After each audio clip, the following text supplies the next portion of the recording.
কিশোরগঞ্জ জেলার হোসেনপুর থানাধীন গড়মাছুয়া নামাপাড়ায় এক বিশাল দুর্ঘটনা ঘটেছে। গরু মাঠের মধ্যে ঘাস খাওয়ার জন্য বেঁধে রেখে এসেছিলেন কৃষক মোহাম্মদ হেলিমুদ্দিন।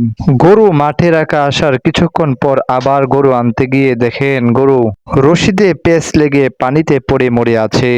কিভাবে এই দুর্ঘটনা ঘটলো, কৃষক হেলিমুদ্দিন সততা মিডিয়া ডাবল ওয়ানে যা বললেন। তাই বন্ধ নিছি, আরো 3 টাকাই নিছি, এটা লিয়ে 4টা।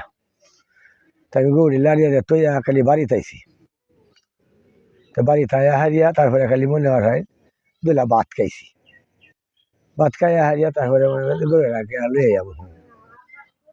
বাচ্চা গরু মনে হয় গায়ের লগেই ব্যক্তি। তখন আমি হগলে দুলা ভাত খাইয়া হগলে বইছি, ঠান্ডা খাইতাছি, এর মধ্যে উমা করছে যে গরু ফেস লাগছে, গরু ফেস লাগছে, কতকে দিয়ে গায়ে মরেছে। গরুটির দাম বর্তমান বাজার মূল্য ৯০ থেকে ১ লাখ টাকা হতে পারে বলে জানিয়েছেন কৃষক মোহাম্মদ হেলিমুদ্দিন। পানির নিচে পড়ে আছে, মুখটা 2 ট্যাঙ্গো ফেস লাগিয়েছে। তো বাছুরলে কারোইলে ৯০,০০০, ১ লাখ।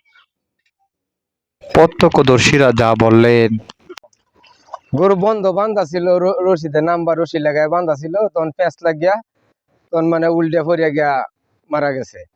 দুপুরের ১:৩০ বাজে তারপরে দেখি হইচই শুরু হয়েছে যে আর গরু, উনি বলতাছে কি যে একটা গরু মারা গেছে, দৌড়ফারি আইছি। আমি আসলাম বাসায়, তারপরে আমি দৌড়ফারি আয়া দেখি গরুটা মারা গেছে।